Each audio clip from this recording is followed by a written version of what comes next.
All right, all right. So welcome. Today is kind of the last day of May. So kind of the last of my daily um, live streams for May. But I am going to continue live streaming and working in my journal, working in this little journal as well. So on Wednesday, I'm going to live stream, get back to my weekly. So instead of doing it daily, I'll go ahead and do it weekly or semi-weekly. I don't know. I'll have to figure that out. But definitely, I'll do it on Wednesday. I'm kind of liking this 3 p.m. slot. This is usually like the time in the day where I like feel really kind of tired and run down. So this gives me something to kind of help me kind of get through those afternoon kind of doldrums. And of course, I always have my coffee or my tea.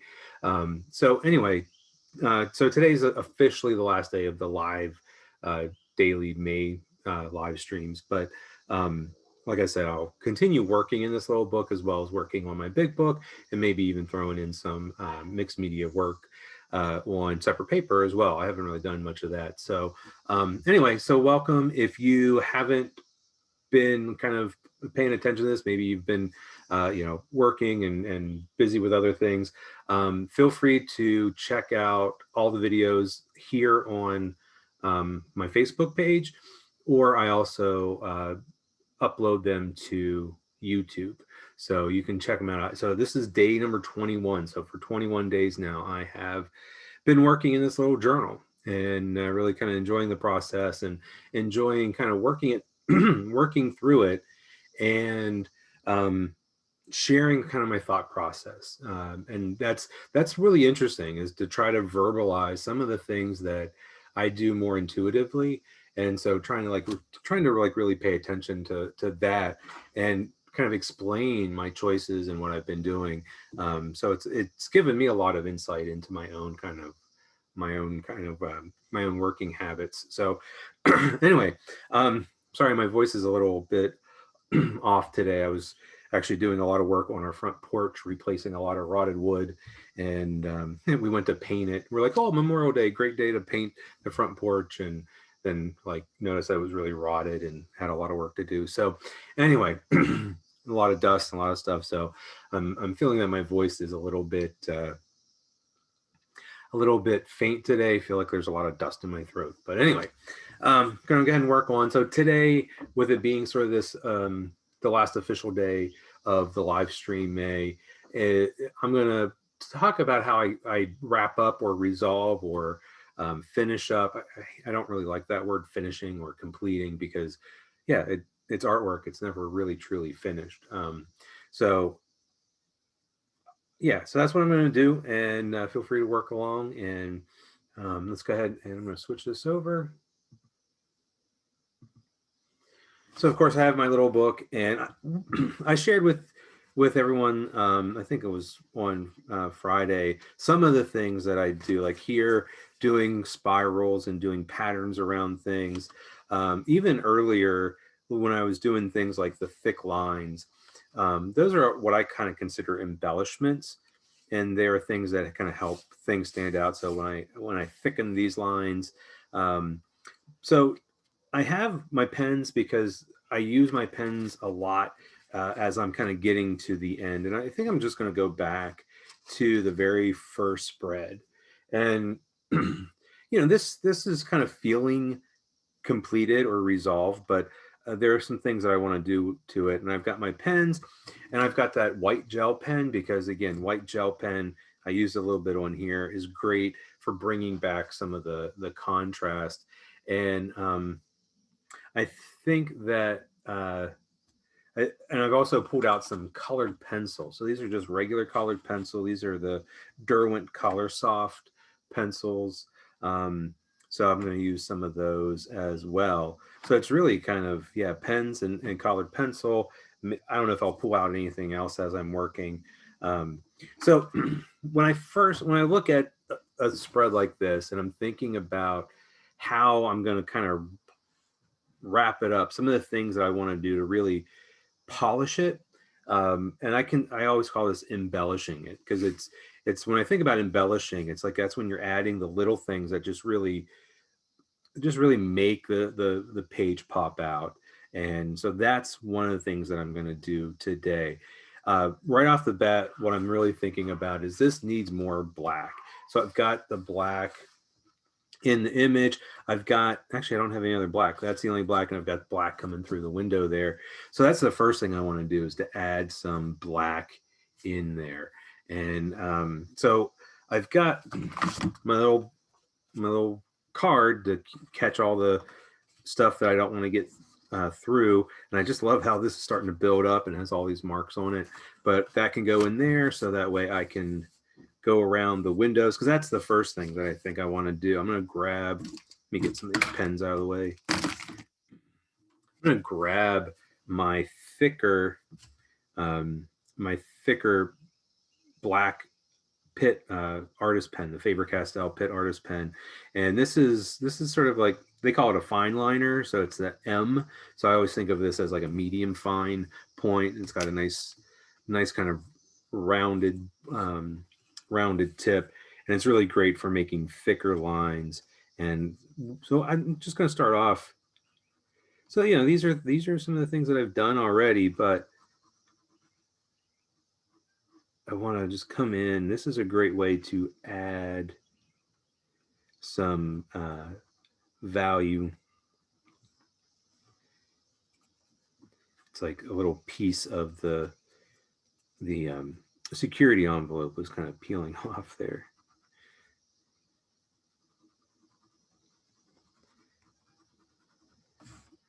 And so just, nice thick dark line around that window. Now, one thing that I might do later, but it's something I don't really have to do in this book, is to think about reinforcing around the windows. So if you're working in a book that has thinner paper, what you might find is that the paper feels kind of weak. And so what I like to do is maybe cut some strips of the security envelope or maps or something. And instead of kind of doing a thick black line around it, I'll do a strip of the collage around it, and that will thicken the paper and keep the paper from ripping. And so that's something to kind of think about if you're kind of working on yours, and if you have any windows and you're feeling like, hey, it's kind of weak because your paper's thin. Think about using strips of paper to reinforce. But with this Stillman and Byrne book, it has some really nice thick paper in it, so I don't have to worry so much about reinforcing it.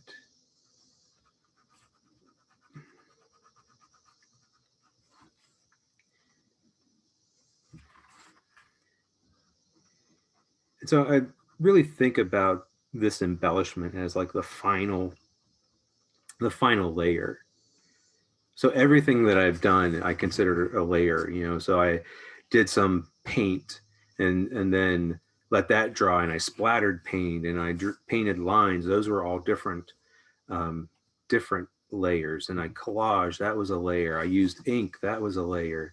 So it's not unusual for me to have pages that have 10, 15, 20 layers on it. Now, when I think about like this ink, like it's very specific. It's not going to go over the whole page, but I'm going to try to use it throughout the page to help tie things together.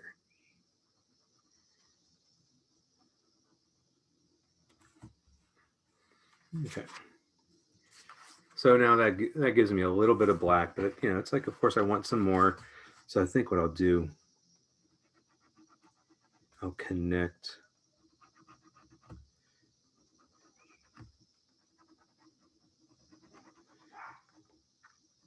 So by putting this vertical line in, I'm gonna have it come down through. It kind of creates a column, and that was something that I did at the very beginning, kind of dividing things up. The vertical lines I painted in, so this sort of mimics those. I think I'm going to go right through the word I am.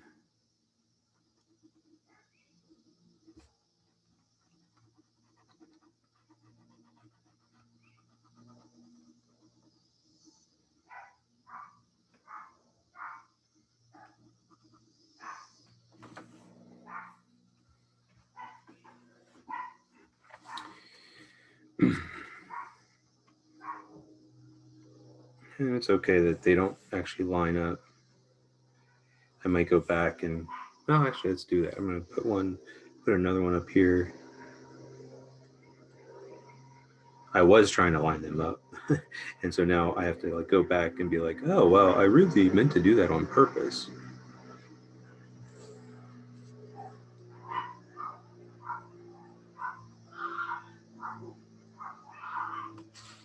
Not really sure what my dogs are barking at downstairs. My wife must be doing something in the kitchen.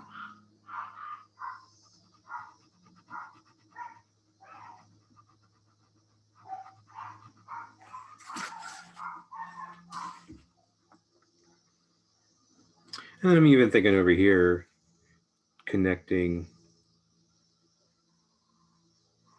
that picture.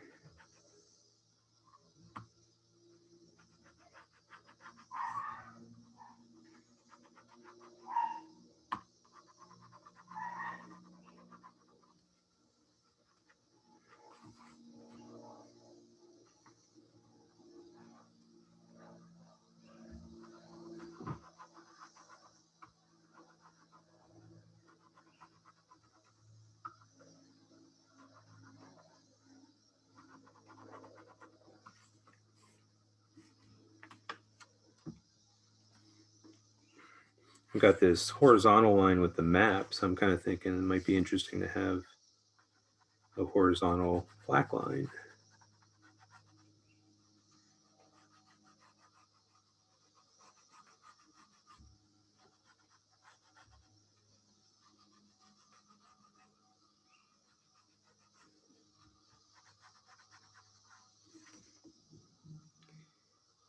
And then since I have the white gel pen that I put in last week, let's go ahead and do some thicker circles of black around it, make them really pop out.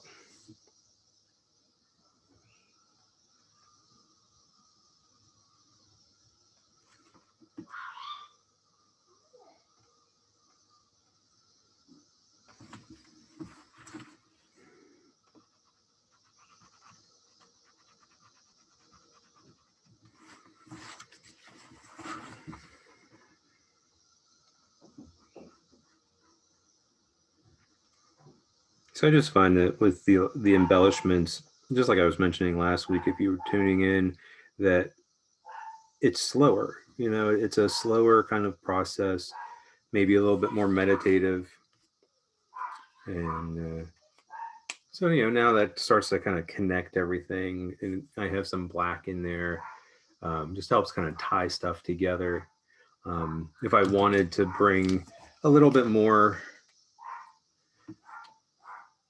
depth to things, so like maybe over here around the windows, maybe I want it to be a little bit darker with like this magenta color. So what I like to do um, is to do some shading, but I scribble. So I just kind of scribbled around real fast, do these like little kind of crisscrossing.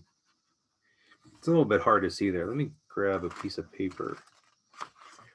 So what I do is, you know, just overlap the marks. And then what I try to do is overlap them a lot, and that's going to make it darker. And then overlap it less and less. And so it'll kind of be darker near like the window that I'm shading, and then it goes out. And so this gives it some value, but it also gives it a little bit of texture. And I've used this color before for the map-like lines in there, and I've used this for the words down here. And then, of course, it ties in with that fuchsia color that I've used.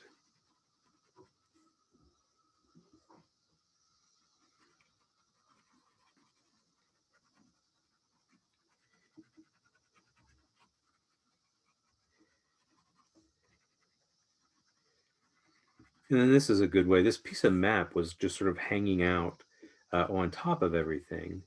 And so this is a good way of pushing that map down into the page a little bit more.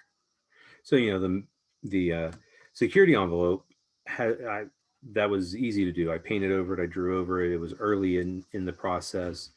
But what I find is that if you collage, um, you know, like as a later layer, sometimes it just sort of hangs out there and it feels like it's just floating on top. And so by drawing on it, painting on it, shading on it, you can really push it in.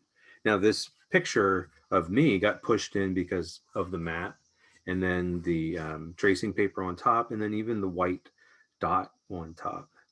So that's kind of all pushed in. So this is a great way to kind of push things in. And then also thinking about like, oh, well, I have this pen.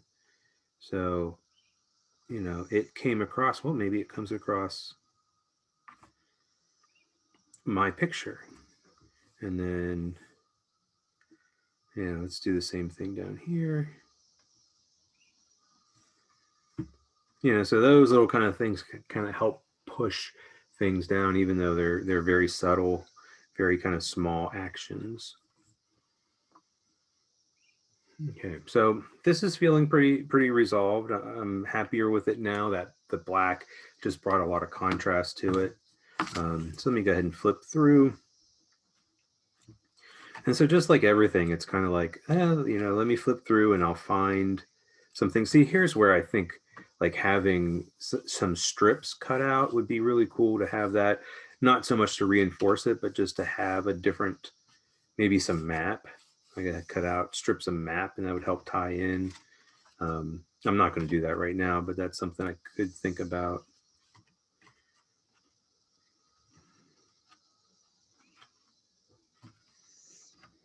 Okay.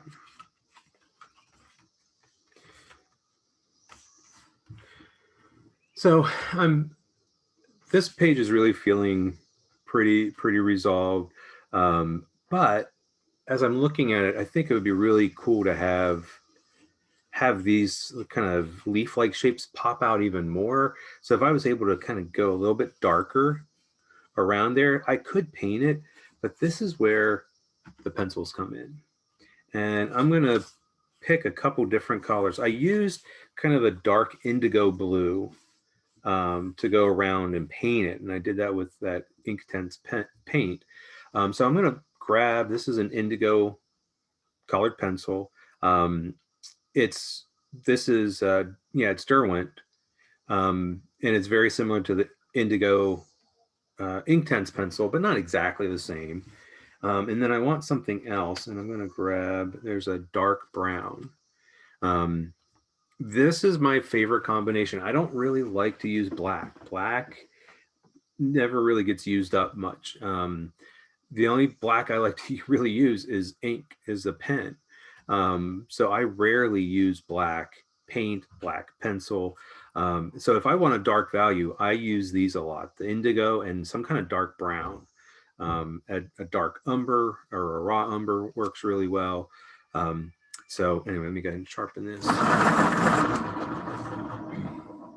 I think the problem is that black sometimes is just too harsh and it just doesn't fit in.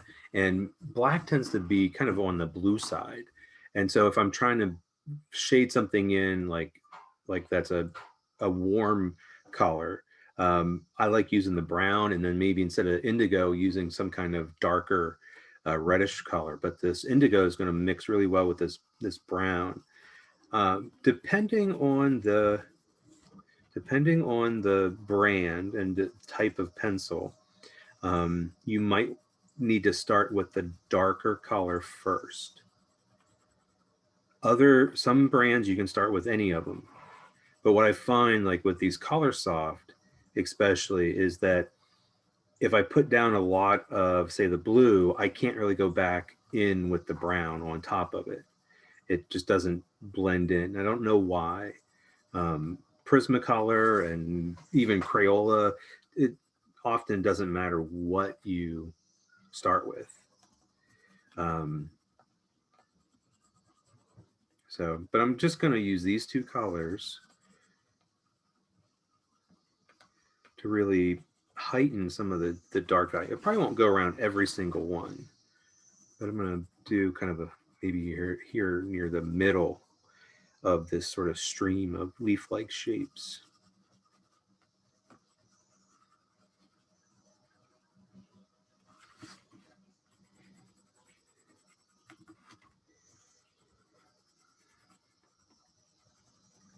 I've mentioned this before in classes and probably on live streams that probably the reason I don't use black is that when I was in college and I took a painting class, our professor's like, I don't want you to buy black. She's like, I want you to have a dark blue, which I think it was like a they call it Prussian blue. It's a really dark blue, um, and a dark brown, which is usually a raw umber, is one of the darkest browns.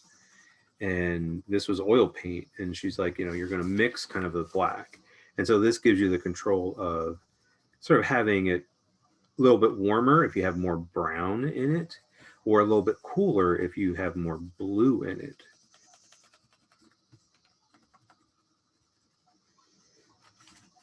So even though this brown is by itself is kind of a cool color, whenever it's in with this blue, I don't know if you can kind of tell, but it does kind of give it a warming effect.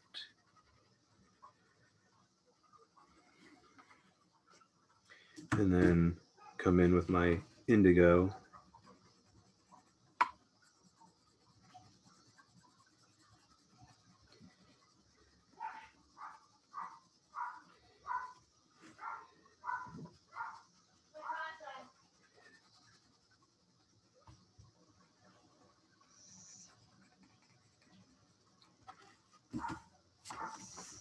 So you can kind of see, like I did the top part of this, and then you can kind of maybe see the slight difference. This is a lot bluer now, a lot darker.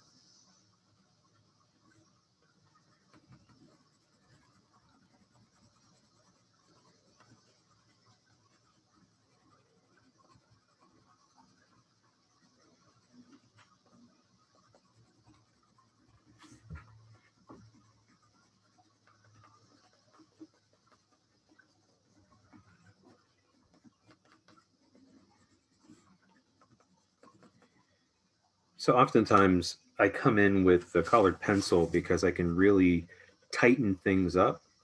The watercolor and the water-soluble pencil tends to be loose because you're painting over it. It tends to be painterly. And so we use that word painterly to kind of describe kind of a loose brush strokey kind of style. And so, it's like I might want to have things just a little bit neater, and I want them to be tighter. And this just gives me that way of doing it. Also, I feel like with the colored pencil, it brings back a lot of the brightness, the vibrancy of the color.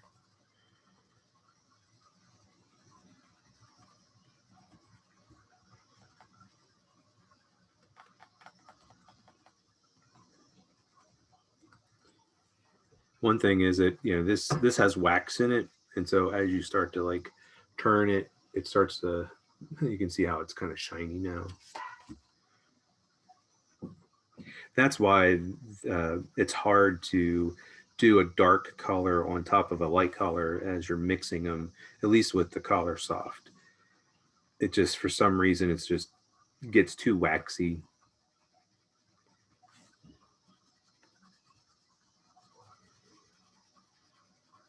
So I do have another set of colored pencil, which are Faber-Castell. You can see that I stick to brands. So, Faber-Castell Pitt Artist Pens, Faber-Castell, they're called polychromos, and they're a professional quality, but they're actually oil-based. So they might have wax in them, but they're more light fast, and they blend really well.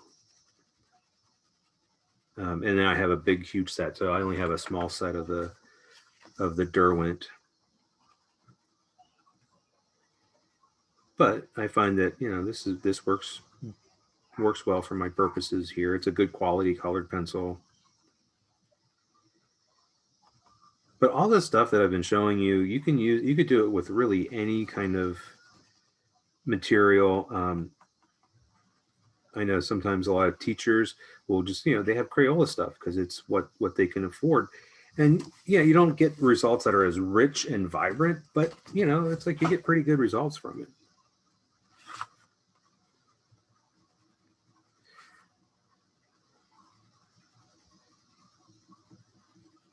I think that's going to need to be a video or a live stream one day, just using like all Crayola products or something.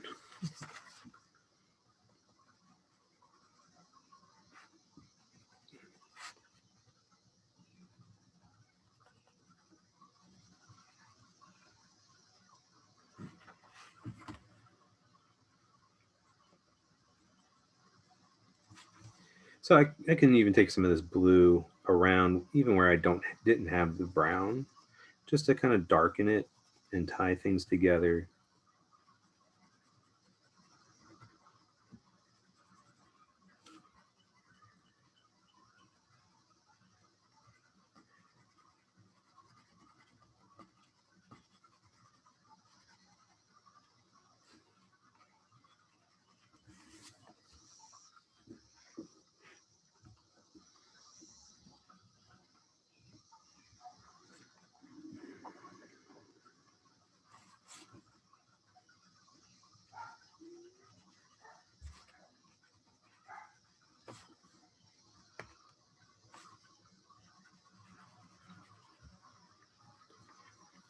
So the other thing I could do with this page, I was just kind of seeing that I have this circle and then I had this curvy line here.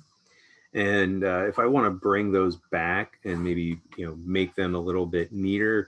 So this was done with the water soluble pencil. And as I was painting around it, it's like, sometimes it's hard to get a real crisp straight line. So this is where I can use the colored pencil. So I'm going to start off with the indigo. I'm not going to do the brown.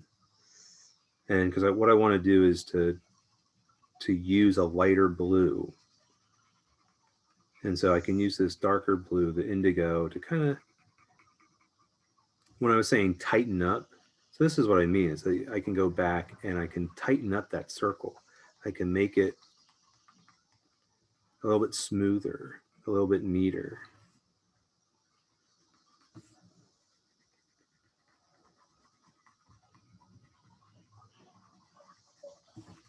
And same thing down here.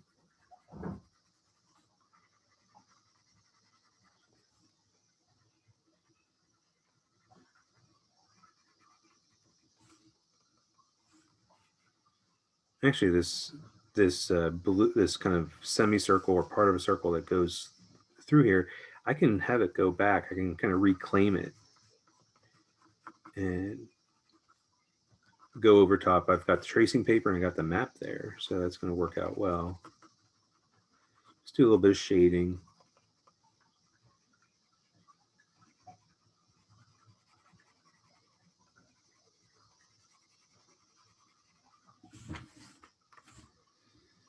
Okay, and then I've got this real bright blue.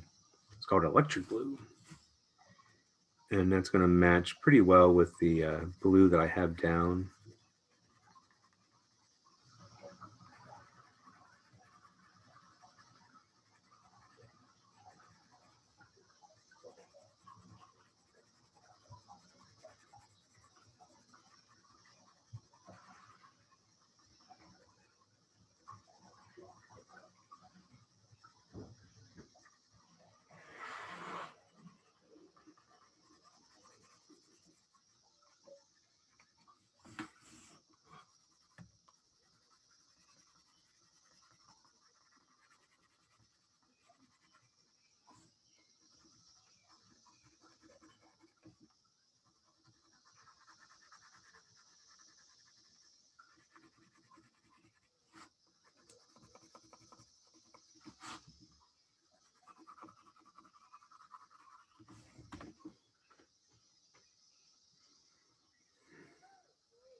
So you can see how, this blue really kind of just, it's brightened up now.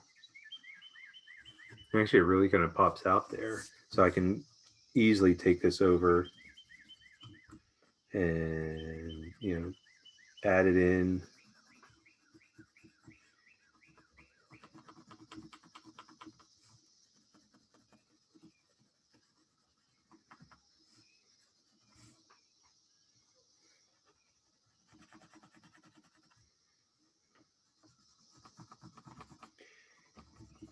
So this blue really doesn't affect the kind of darker areas that I've already shaded in, but I can bring it in and bring some of that blue into the squares that I put in there back near the beginning of this page.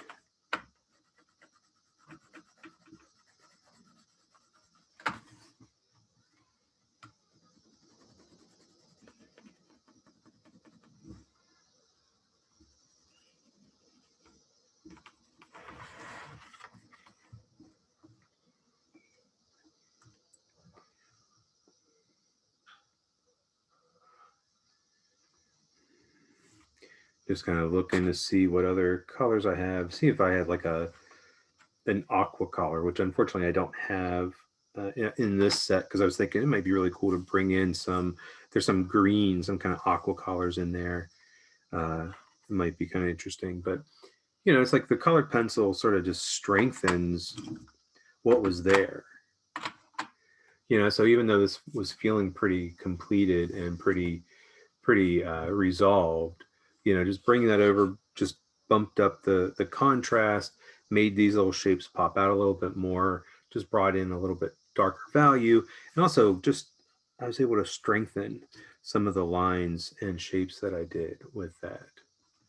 So, but and just flipping back and forth, when I see this page, there seems to be like so much more I want to do. I think I might go back and do some water soluble pencil, some other things on this page.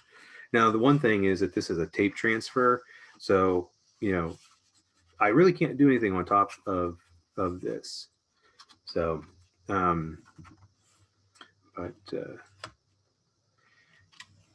yeah. So just kind of flip through and see like where else I might add some things. And again, this is just sort of like flipping through, kind of listening for that intuitive voice.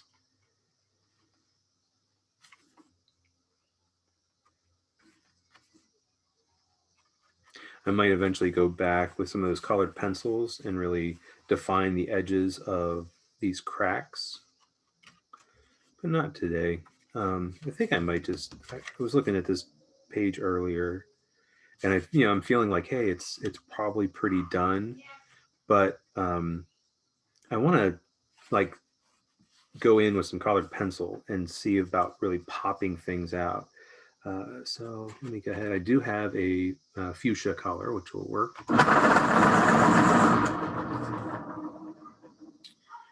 So Francis has a question about pencils and mixing different pencils.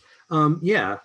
I mean, especially if I didn't have the colors, you do have to be careful. Just sort of like I said, the Faber-Castell pencils are oil based. They're not like oil pastel where they're like super oily and they're gonna soak through your page. It just means that they're a little bit more opaque, a little bit more light fast. But if you kind of had pencils like with here, these are color soft. They would work probably pretty well if I had Prismacolor colored pencil. But I think they would probably work well with the Faber-Castell polychromos as well. The Faber-Castell pencils, I have a huge set, so it's kind of like when I pull that out, it's like I don't have to mix because I have like every color I could imagine. So this fuchsia works really well with that fuchsia that I had down already. And then I can just shade. So just trying to get a little darker near the black line and then just shade it out so that it fades out.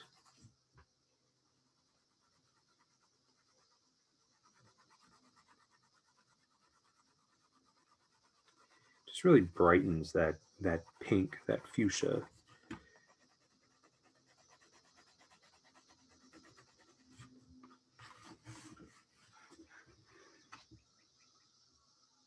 And then we'll do the same thing over here.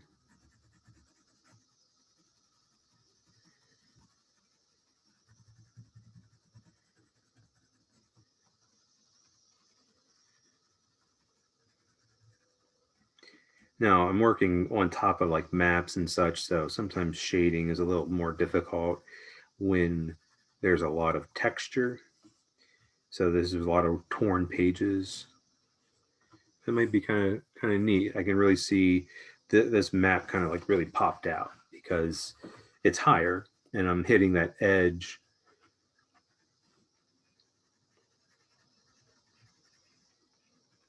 So like I was hitting the edge of that torn paper with that pencil, and it just made it a little bit darker, which is kind of cool. Almost looks like hair.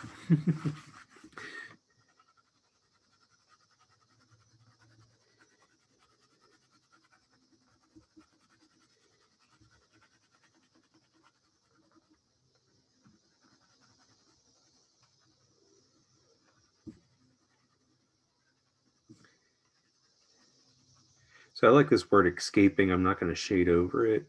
It's on that tracing paper, so I'm just going to kind of stop and shade near the top of the tracing paper, and that's really going to make that little line pop out. And do the same thing at the bottom.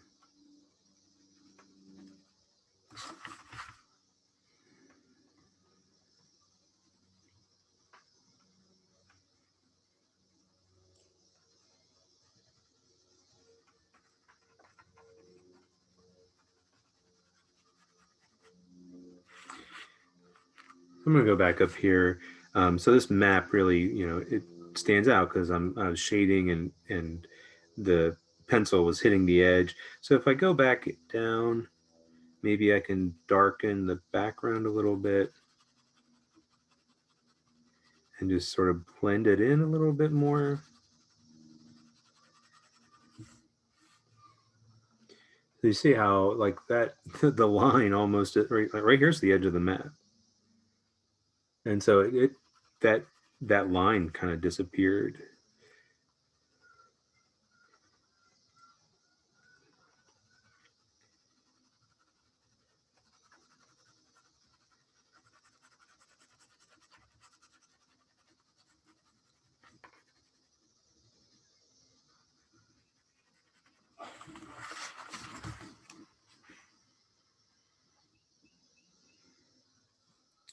And then I think I'll hit the word shadow. I use some of the indigo water soluble pencil around it.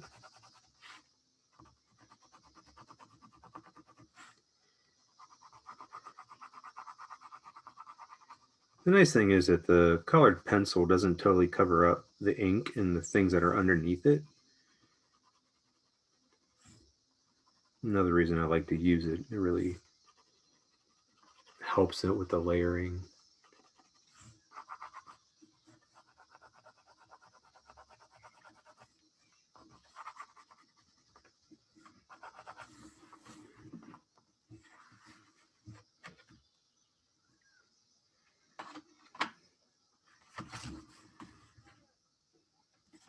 Just looking over here, I like how bright the yellow is, but it might be interesting to bring in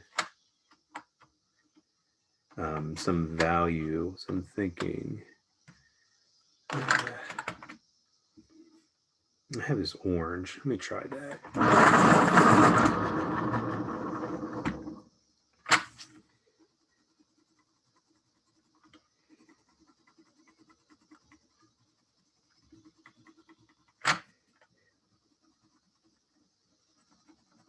So just putting this orange, basically it's kind of like a darker yellow.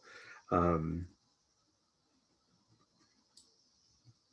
just putting it in where the shadows would be. I mean, I kind of hinted at the shadows with the hatching and cross hatching that I did with the ink pen.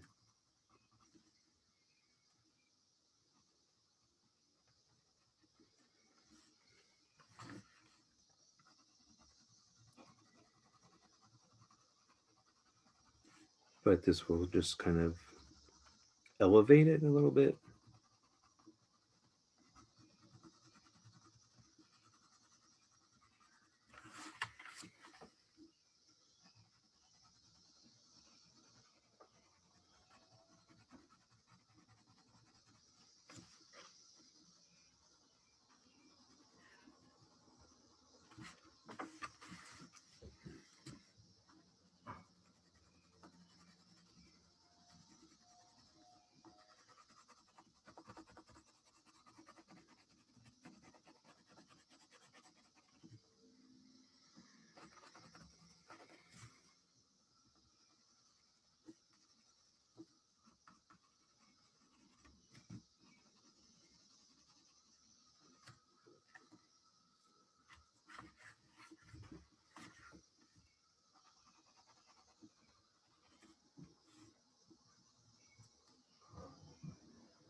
And what's interesting is that I've never really done that before using the colored pencil.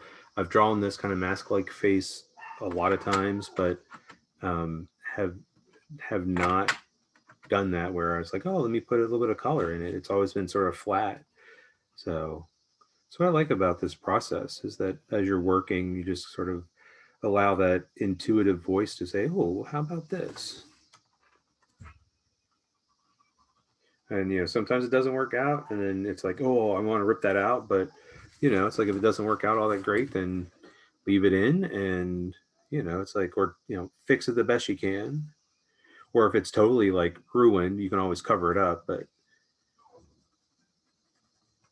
Uh, but yeah, I definitely don't want to rip out. If I ripped a page out of here, another page would fall out because this is connected to another page. But yeah, that's kind of, I'm really liking how that's going.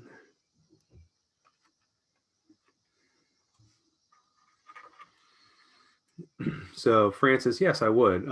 Actually, I've done a lot of ink drawings, so just black and white, and then I've scanned them and photocopied them and print them out and use them. So like this mask face, maybe I draw one that I really like, and maybe I draw a really big one, scan it, and then I can reduce it and use it in different sizes. Actually, it's a great idea. Could do image transfers with it. So now you've given me something to think about. But so I think that's a good place to kind of stop. One of the things I didn't use the white pen, but I used that the other day. But it could be, well, actually, maybe I'll use it here. So the white pen's great for embellishing, bringing back some of the lights. Another couple pens I love to use are metallics. These are the Uniball gel pens, and came in a set. Actually, well, used this one I bought afterwards, but there was a set. You could get the silver, the gold, and the white all together, or you could just buy the white, and you could probably just buy silver, just buy the gold. So I use those a lot, and then of course I use Sharpie. Sharpie metallics are really great. Unfortunately, you're supposed to store them with the tip down, which I always forget, and so um, it's kind of like the white gel pen. If you don't use it like within a short amount of time, it kind of goes bad. But these are great. The silver is what I used on the Word, um, but they're great to like add spirals and dots and stripes and just all kinds of things. Um, But yeah, so I think that's going to kind of wrap it up for today. And then switches back over. Um, yeah, so just kind of, I'm going to continue working in this book. I did not finish it. The, I just find that, as I start, so many, like things just happen so quickly. And kind of thinking back to like that first week, it was like I was able to layer so much of stuff very quickly because the watercolor or water soluble pencil collage, those are kind of like big things that I always call them high payoff techniques because they they're high payoff. They you can do a lot with them very quickly. And then as the layers build up, that's when things kind of slow down and things kind of um, they're kind of smaller actions and often take more time. And so that's why I feel like with this book, yeah, there's a lot of pages that feel resolved, but I haven't gone back and haven't really embellished them the way I'd like to because it does take time. So anyway, hopefully, if you've been tuning in, I know some of you have been tuning in every day, so I appreciate that. Really appreciate the support. Hope you got some valuable things out of it. Others I know that have been sort of tuning in here and there. Remember, all the videos are right here on Facebook, and they're also on YouTube as well. So you can go back and watch them anytime. So anyway, if you have any questions, comments, concerns, pop them into the comments, and I'll try to respond to them. But yeah, thank you for joining me for May. And like I said, I'll be back here on Wednesday to do my weekly live stream. And I used to do that at 1 p.m., but I'm thinking I'm going to keep it at 3 p.m. I like that time slot. So anyway, tune in then if you want, and let me know if you need anything. So yeah, thank you so much. And as always, happy creating.